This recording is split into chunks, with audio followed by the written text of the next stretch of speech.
This program is rated PG. It contains themes and scenes which may not be suitable for very young audiences. Parental guidance is advised. Be advised that the views and opinions of the hosts and guests do not reflect those of the station.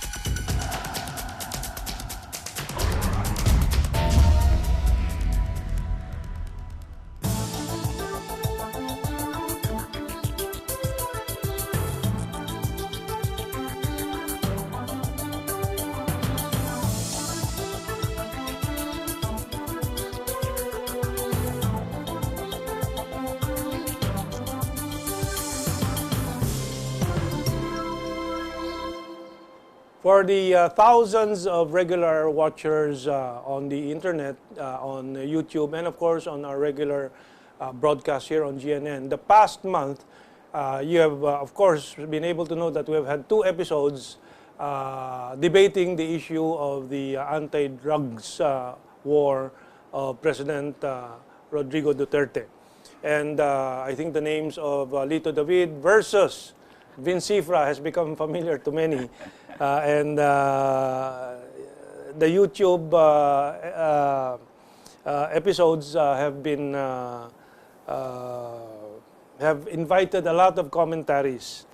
Now we are going to bring the institution to you, the Department of Interior and Local Government, that has been charged by President Duterte with this campaign, and particularly the portion that is most important, the rehabilitation.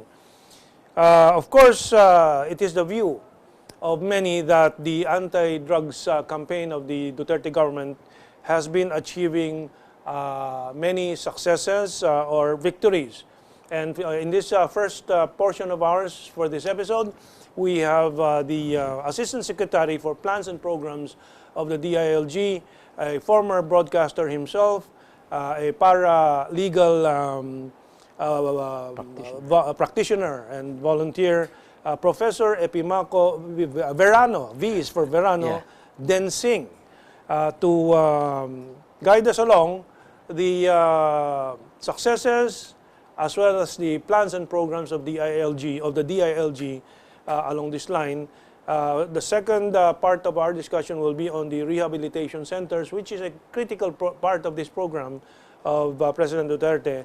And finally, a new aspect to this whole campaign, the Masang Masid. It's a very interesting name for it, which we will begin to understand later on when it's clarified. So let me introduce to you Professor Epimaco V. or Verano Densing. Say hello to your audience. Yeah, good day, Kamentong. Good day to the listeners and followers of your show. Yes, thank you for having me here. Yeah, and finally, after hearing from Vince, we have his boss, Assistant Secretary Densing, to explain these plans and programs. But first of all, in this first segment, why do we say, and why can you say, that the anti-drugs campaign of President Duterte is victorious at this point? Of course, there are controversies. We will try to clarify with you later about the so-called genocide, anti-human rights violations, and so on. But first, from your perspective, what are the successes? Well, from the numbers itself, we are winning. In the first place, as of last week, there are close to 673,000 surrenderies. Of the 673,000, 45,000 are pushers. The rest are both pushers and users. So that's the number one figure. In fact, we would like to, if the Guinness World Book of Record guys are listening, you can come here to the Philippines and validate the numbers, because never in the history of the world has 673,000 surrendered to government. So that's number one. But number two, which is more important, is for the public to understand how this is happening, what is done, what was the strategy. We had the privilege of giving a brief to the Taipans a few days ago on why we are winning. And I was using their language, which is business. I was also a professor at the Ateneo Graduate School of Business. So I told them, basic on business is for you to be successful is you must have a very good distribution channel as part of your marketing program. I was telling them, in the past, we've had a lot of reports on paper, in the newspaper, of successes in curbing the supply. They were able to be able to catch drug lords worth 1 billion worth of shabu, 1 billion worth of cocaine. But if you look at the whole picture in the last 20 years, the numbers have been the same. There was no reduction in supply. There was no reduction in crimes related to drugs. So what's the difference between before and today? Before, if you cut the supply, in other words, let's say you were able to catch 1 billion worth of supply from a drug lord, what happens? Usually, when the supply is cut, another supplier comes into the picture. And as the term being used right now by the Dangerous Drug Board, our country is being franchised by drug lords all over the world. So China, if there's a Chinese group who is caught, then another Chinese group will come in. So the supply will always be there. Okay? But the problem is, since the supply is always there, what is permanent and growing for the last 20 years is the distribution channel and the market. So when the Duterte administration came to the picture, what did they do? They announced what we call the double barrel system. The double barrel is you attack the distribution system and you attack also the supply.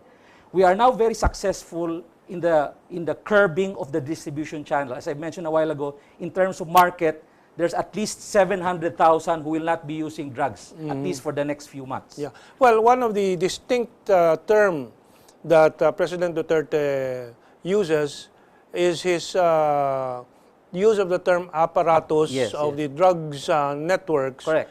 And to destroy that apparatus. The apparatus there are your pushers. Yes, yes. So if you have 45,000 pushers who have surrendered the government, we're talking about 45,000 people selling the drugs, That's right. which are no longer selling today. And if each drug pusher is selling at least 20 a day, we're talking about at least 900,000 sachets which are not being sold right now. And this is one observation I think we should remind those who are very critical of the successes now. They charge the government of using scare tactics, language that is scary, and so on.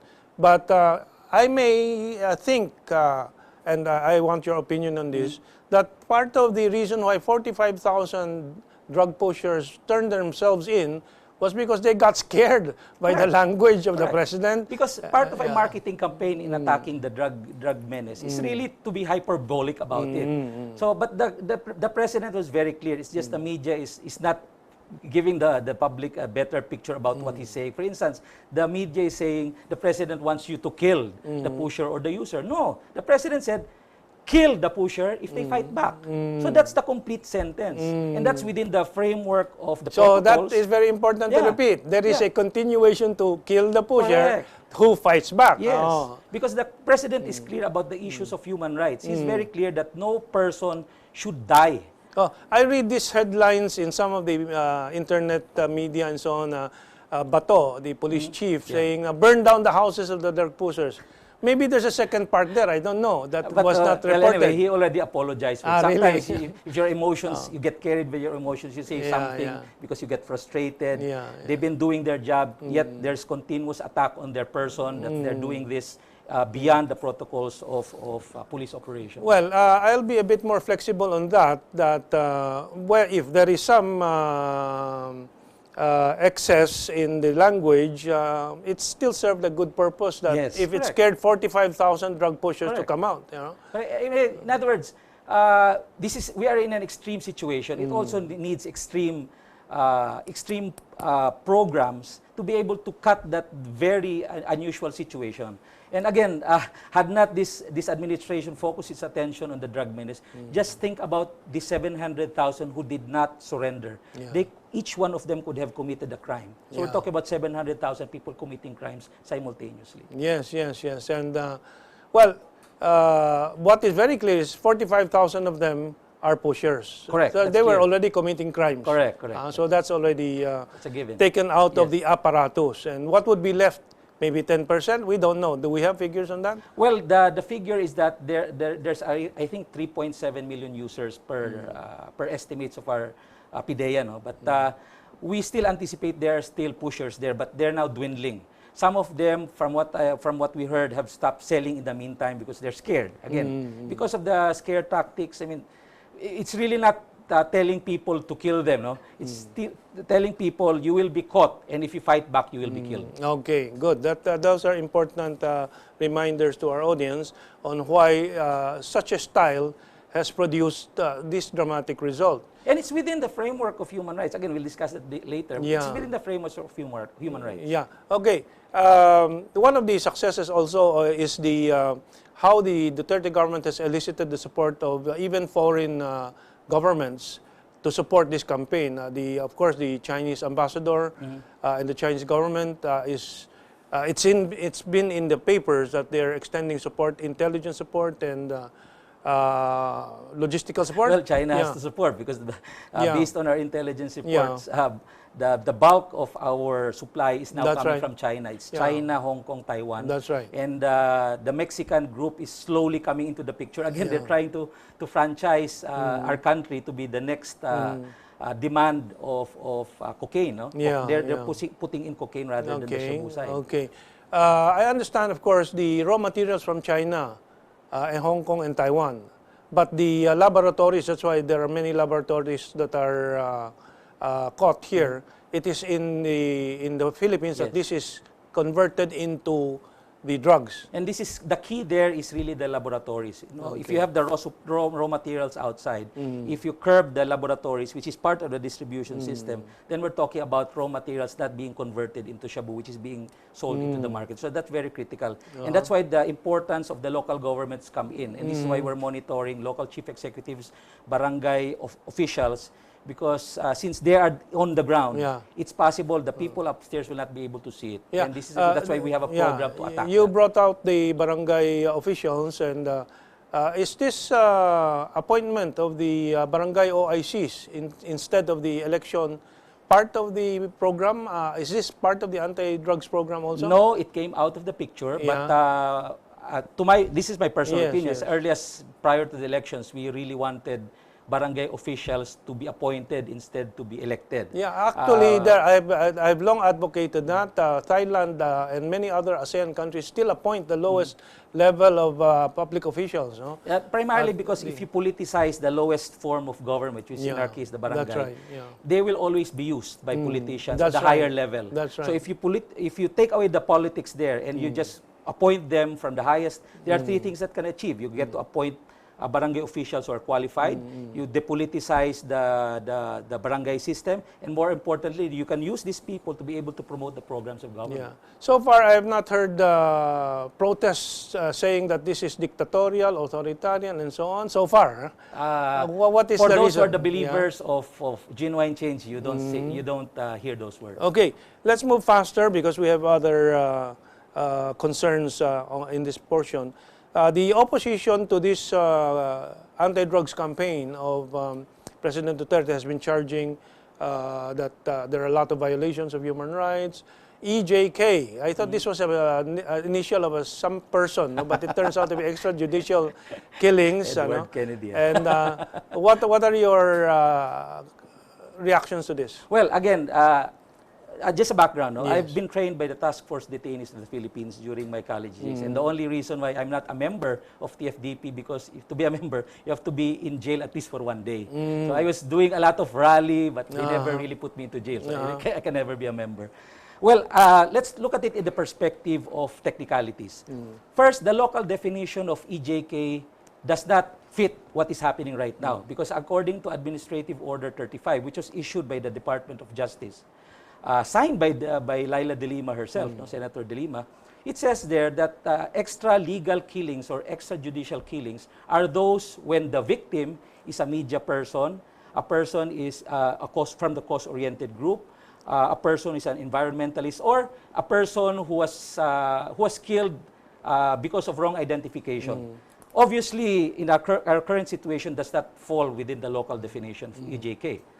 On the international side, on the human rights front, there is no such thing as EJK in the Philippines. Why?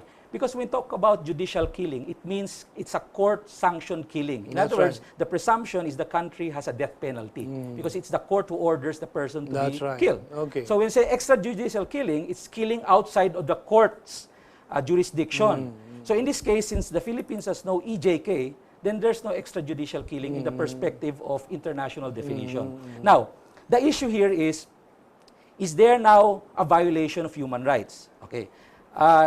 For the public's knowledge, the only people who can violate human rights is the state or the government. Why? Because when the Universal Declaration of Human Rights was signed, okay, it was the government who signed it and says we're going to uphold human rights. Okay? And primary to that, in our current situation, we're supposed to uphold, or government is supposed to uphold life, liberty, and security of person. Now, of the 2,000 which were killed, 800 more or less by the police operations, I've seen some of the case profiles, and the Undersecretary for Police Matters, Catalino Cole, told me that each case of drug pushers being killed has a case folder. So the only thing that government has to, the Senate has to prove, if the investigation were to continue, is to prove that these people were killed without them fighting back. That's right. That's okay? right. Yeah. But in the case folders, at least most of them, they fought back. Yeah. Okay?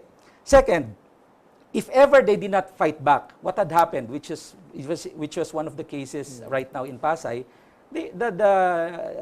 based on the investigation, they could have not fought back. Therefore, the policemen involved were already brought to court. Yeah. So it's really very simple. Those who are charging that the government is guilty of EJK, they just look at these case folders. Correct. And if there's a basis, bring it to court. Correct. We will raise funds for them. Yes. I will personally help raise funds. No? Yeah. But they just keep repeating this for the sake of repeating And there's no proof it. that there were summary killings. The Right. proper term is actually summary killings. And there were summary that's killings why yet. it's good, although it's maybe macabre to say this, that the government has been also portraying the sacrifices of policemen who are killed Correct. in these cases. There are no? already, as of today, killed 15 policemen, including soldiers, and around 27 or 28 who are wounded. Yeah. So these are really legitimate police operations. That's right, yeah. Now, with regard to the 1,200, which is what we call the DUIs, or death under investigation, I think 25% of that are vigilante killings. Okay? All of them also have case folders, and they're investigating it right now. The human rights violation only comes in if there's DUIs are not investigated, are not resolved. Because there's now violation of human rights on the part of those who were killed, especially vis-a-vis the families. Yeah. Now, two people have invoked the ICC, International Criminal Court. I have a personal issue here because the ICC has been exposed in Africa, for example, as a tool of Western persecution of independent